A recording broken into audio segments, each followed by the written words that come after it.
My name is Elena, and I used to believe that love was something you protected quietly, like a fragile flame. I was 29 when I met Daniel. He wasn't loud or overly charming, but he had a calm confidence that made me feel safe. Or at least, that's what I thought. For 3 years, I built a life around him.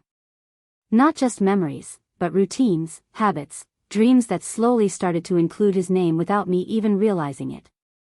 We had a small apartment filled with things that told our story. Photos from random road trips, sticky notes on the fridge, receipts from late-night dinners we laughed over. Nothing extravagant. Just real. Just ours. People used to say I looked happier with him. And maybe I did. Because I gave him everything without hesitation. My time, my trust, my silence when something felt off. But that night, everything changed. I came home earlier than usual. The door was slightly open. At first, I thought I had forgotten to lock it. But as I stepped inside, the air felt different. Heavy. Like something had already ended before I even arrived. And then I smelled it. Smoke. Not from the kitchen. Not from an accident.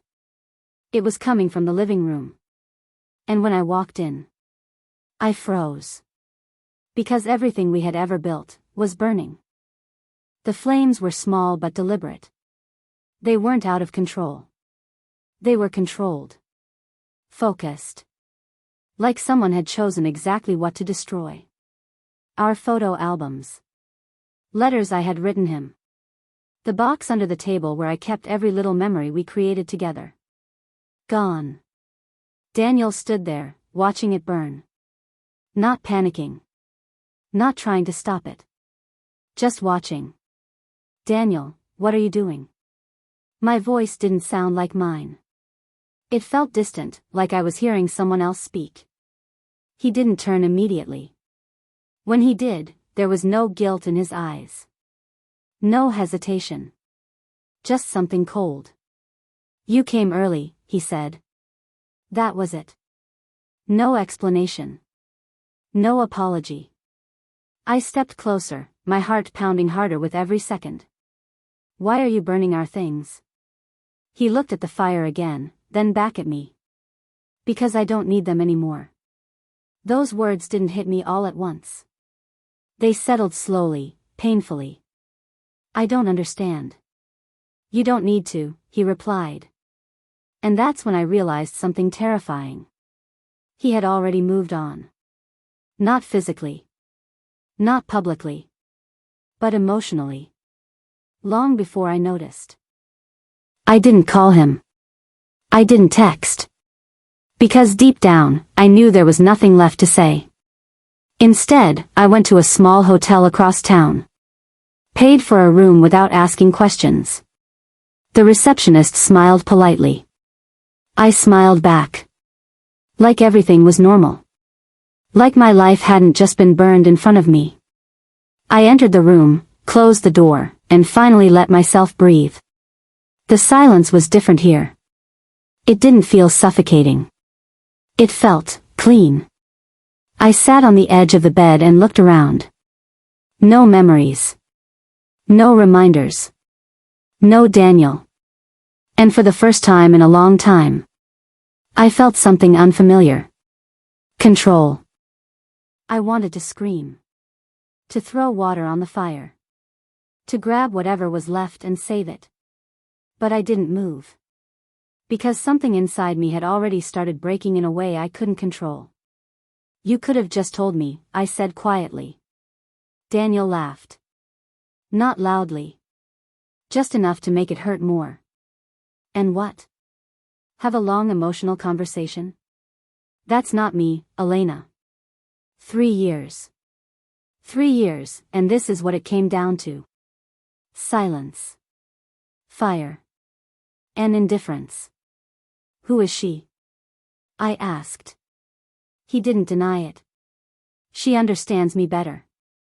Simple. Clean. Final. I looked around the room again. The ashes rising slowly, like pieces of my life floating away. And in that moment, I realized something important. He didn't just burn memories. He erased me.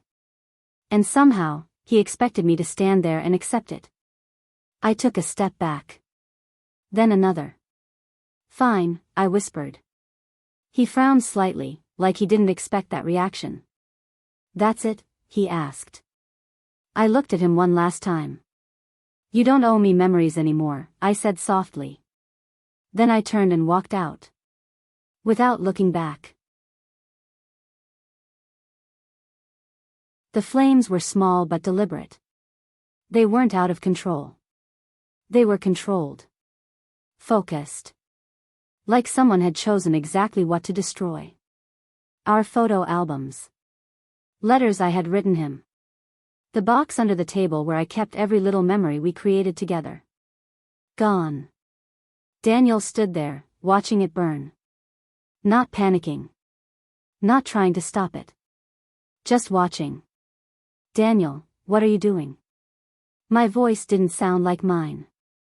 It felt distant, like I was hearing someone else speak. He didn't turn immediately. When he did, there was no guilt in his eyes. No hesitation. Just something cold. You came early, he said. That was it. No explanation. No apology. I stepped closer, my heart pounding harder with every second. Why are you burning our things? He looked at the fire again, then back at me. Because I don't need them anymore. Those words didn't hit me all at once. They settled slowly, painfully. I don't understand. You don't need to, he replied. And that's when I realized something terrifying. He had already moved on. Not physically. Not publicly. But emotionally. Long before I noticed.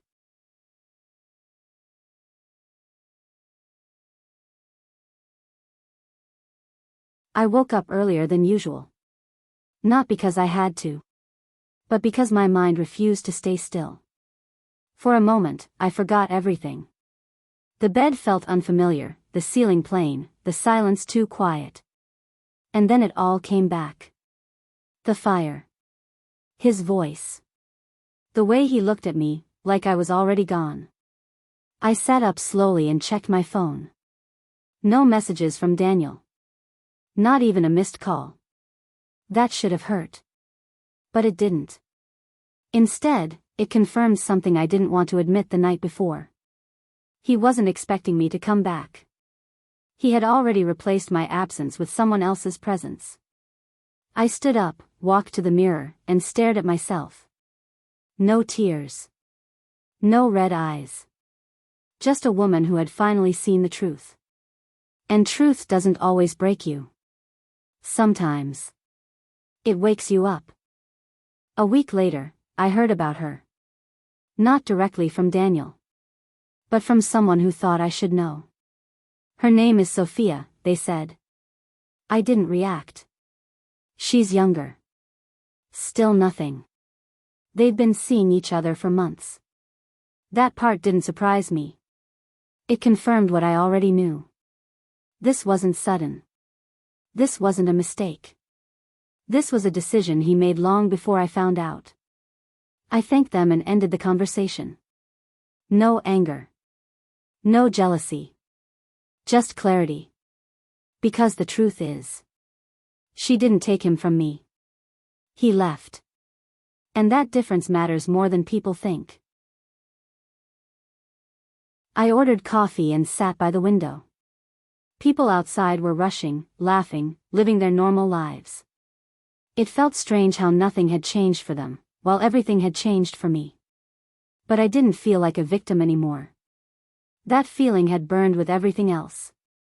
Instead, something colder settled inside me. Clarity. I replayed every moment in my head.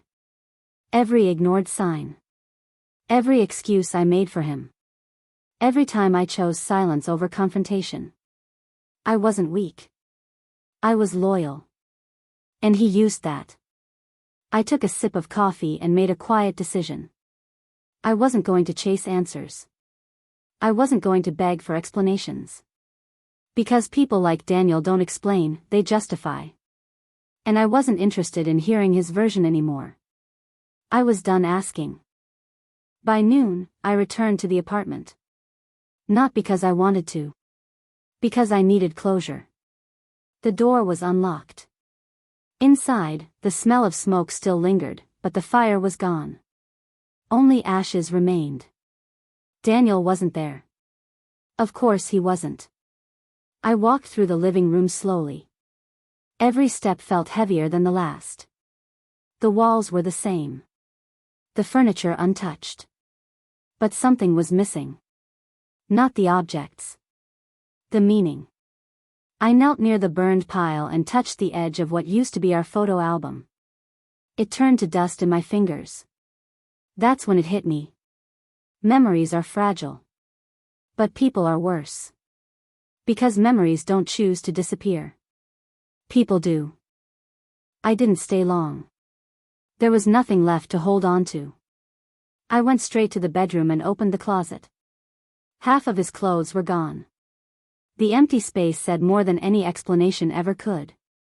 He hadn't just ended things. He had planned his exit. Quietly. Carefully. While I was still living inside a future that no longer existed. I packed only what belonged to me. No hesitation. No second thoughts. Every item I placed into my bag felt like reclaiming a piece of myself. Then I saw it. A small box at the back of the shelf. I almost ignored it. But something told me not to. Inside was a necklace I had given him on our first anniversary, untouched. Forgotten.